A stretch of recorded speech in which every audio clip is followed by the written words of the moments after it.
नमस्कार किसान भाइयों, मैं गजेंद्र और आप देख रहे हैं कान्हा फार्मिंग यूट्यूब चैनल। किसान भाइयों, आज हम पशुओं पर जो जू और चीचड़े होते हैं उनको भगाने के या मारने के देसी तरीकों के बारे में चर्चा करेंगे। सबसे पहले ये देख लें कि अगर आपका पशु स्वस्थ होगा और रोग ग्रसित नहीं होगा तो अवश्य ही पशु स्वस्थ होगा और अच्छा दूध उत्पादन होगा।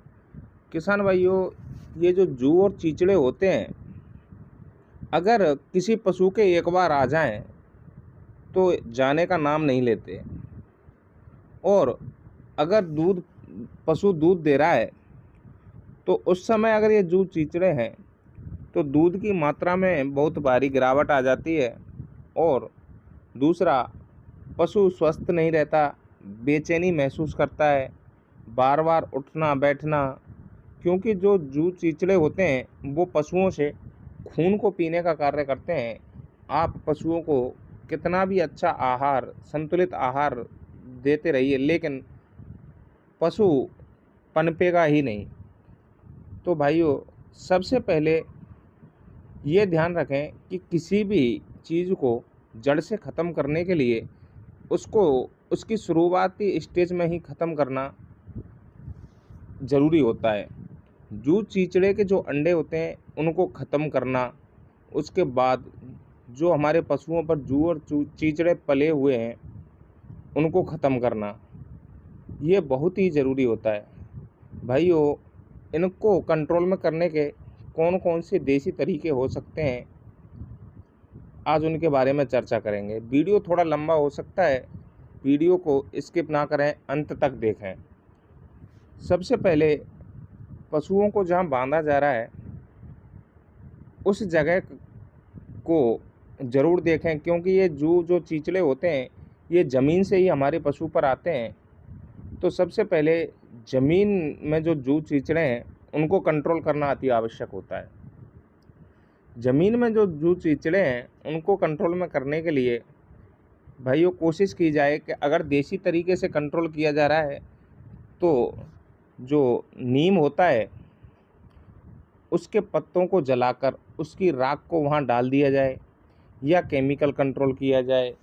बहुत सारे ऐसे कंट्रोल हैं जिससे हमारी ज़मीन में जो जू और चीचड़े पड़े हुए हैं उनको कंट्रोल में लाया जा सकता है। जैसे फिनाइल हुआ, फिनाइल का पोंछा लगाने से अगर किसान भाइयों ने पशुओं के बैठने के स्थान को फर्श टाइप में पक्का किया हुआ है तो उस जगह हर 8 से 10 दिन में फिनाइल का प्रयोग करना चाहिए।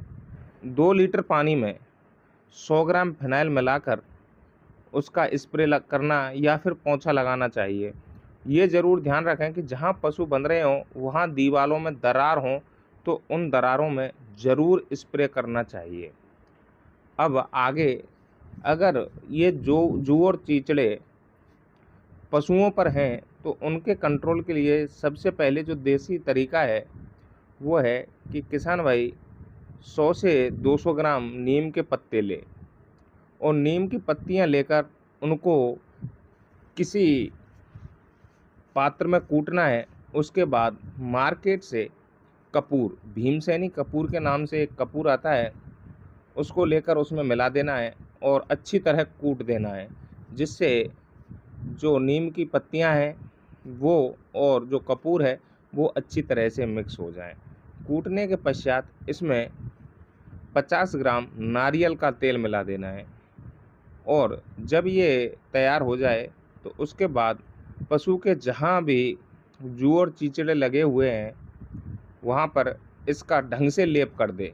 लेप करने के पश्चात आप जब 1 से 2 दिन लगातार लेप करोगे तो आप देखेंगे कि बहुत ही आश्चर्यजनक रिजल्ट मिलते हैं और हमारे जू और चीचड़े बिल्कुल ख़त्म हो जाते हैं। उसके बाद दूसरा जो तरीका है उसमें नीम की पत्तियाँ 1 से 1.5 किलो ले लेनी है और उनको 1 लीटर पानी में जब तक उबालना है तब तक पानी आधा ना रह जाए।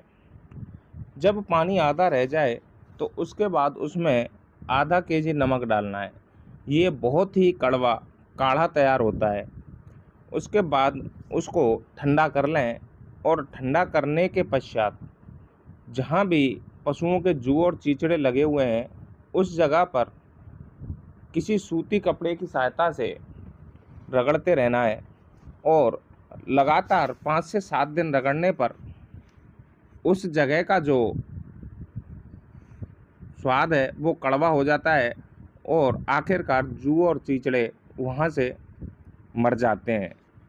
तीसरे तरीके की अगर बात की जाए तो जो सरसों की तरह एक फसल होती है जिसको तारामीरा बोला जाता है, अगर किसान डेली 200 से 250 ग्राम तारामीरा पशुओं को लगातार 10 से 15 दिन अगर देता है तो तारामीरा से पशु को स्वास्थ्य में लाभ मिलता है, दूध भी अच्छा देगा। और जब 15 दिन लगातार देंगे तो तारामीरा में ऐसे गुण पाए जाते हैं जिससे जो पशु का खून है उसका स्वाद बदल जाता है और जू और चीचड़ों को वो पसंद नहीं आता, जिससे जू और चीचड़े स्वतः ही मर जाते हैं। इसके बाद नेक्स्ट जो तरीका होता है उसके बारे में चर्चा करते हैं। किसान भाइयों, जो मीठा सोडा खाने योग्य होता है वो सोडा या मीठा सोडा उपलब्ध ना हो तो डिटर्जेंट पाउडर यानी डिटर्जेंट पाउडर सर्फ वाला सर्फ ले लेनी है और उसमें लाइफ बॉय साबुन या कोई भी नहाने वाला साबुन या कपड़े धोने वाला साबुन लेकर दोनों को अच्छी तरह से पानी में घोल लेना है। घोलने के पश्चात जब वो हमारा घोल तैयार हो जाए तो उसको किसी बोतल में भर के जहाँ हमारे जू चीचड़े लगे हुए हैं वहाँ स्प्रे करते रहना है। और जब स्प्रे कर दें तो लगभग पशु को 3 से 4 घंटे तक ना नहलाएं। उसके बाद पशुओं को नहला देना चाहिए और 2 से 3 दिन करने से जू चीचड़े बिल्कुल ख़त्म हो जाते हैं। अब रही किसान भाइयों बात कि अगर आप पशुपालन करते हैं तो सबसे पहले जहाँ पशुओं को बांधा जाता है उस जगह की साफ़ सफाई। दूसरा तरीका, जो हमारे पशु हैं उनको समय समय पर साफ़ सफाई करना, नहलाना। नहलाते समय ब्रश या सूती कपड़े का उपयोग ज़रूर करें। अगर पशुओं को गर्मियों के मौसम में एक बार सुबह और एक बार शाम को अगर नहला दिया जाए तो पशु स्वस्थ होगा, अच्छा दूध देगा और अच्छा मुनाफा होगा। भाइयों, जब पशुओं को समय समय पर नहलाया जाता है और दिन में 1 से 2 बार उस पर थोड़ा थोड़ा करके पानी डाला जाता है तो पशुओं के शरीर का जो तापमान है वो भी कम होगा। हमारी जो पशुशाला है जहाँ पशुओं को बांधा जाता है उस जगह पर कृमिनाशक रसायनों का समय समय पर उपयोग करते रहना है जिससे हमारी पशुशाला साफ रहे।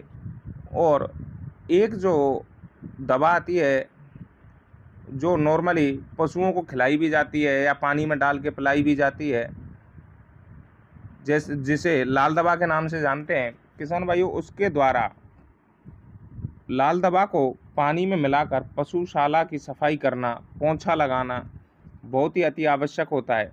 क्योंकि कुछ समय के पश्चात जब बरसात का मौसम आता है तो उस समय पशुओं में खुरपका मुंहपका एक आम बीमारी होती है। उससे निजात पाने के लिए किसान अगर पहले से ही पशुओं को अगर लाल दवा के पानी से अगर समय समय पर नहलाता रहेगा तो उन पशुओं में खुरपका मुंहपका जैसी बीमारियां नहीं आती। अगर एक बार पशुओं में जू और चीचड़े अगर आ जाते हैं तो उससे थैलेरिया जैसी बहुत सारी ऐसी बीमारियां हैं जो जू और चीचड़े के द्वारा एक से दूसरे पशुओं में फैलाई जाती हैं। और कई बीमारियां तो ऐसी हैं जो पशुओं से पशुपालकों में भी पहुंच जाती हैं। इन सब चीज़ों को ध्यान में रखकर किसान अपने स्वास्थ्य को भी ध्यान में रखकर अगर समय समय पर अपने पशुओं में जू और चीचड़ों का कंट्रोल करते रहेगा तो पशु भी स्वस्थ होंगे, किसान भी स्वस्थ होगा, स्वच्छ एवं स्वस्थ दुग्ध उत्पादन होगा और अच्छा मुनाफा होगा। तो किसान भाइयों, इसी तरह की इन्फॉर्मेटिव वीडियो देखने के लिए हमारे यूट्यूब चैनल कान्हा फार्मिंग को सब्सक्राइब करें और पास ही बेल आइकन दबाना ना भूलें, जिससे हमारे द्वारा डाली गई वीडियो समय समय पर आपके पास पहुंचती रहे। धन्यवाद।